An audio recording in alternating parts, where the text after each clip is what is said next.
It's a great day to be a kid in Bowie, Maryland. Um, I'm measuring at least 26 inches of snow on the ground, and it's about 10:30, quarter of 11 in the morning, and there's definitely still more snow to come, at least until late this afternoon, evening. So everything's probably going to be closed down in this area at least for 2 days.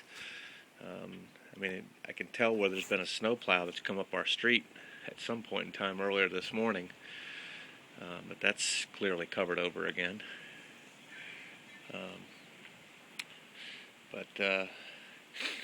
Yeah, I would imagine there might be a couple of snow days that come from this.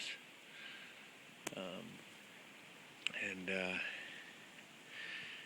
for all of you guys down south, lucky you.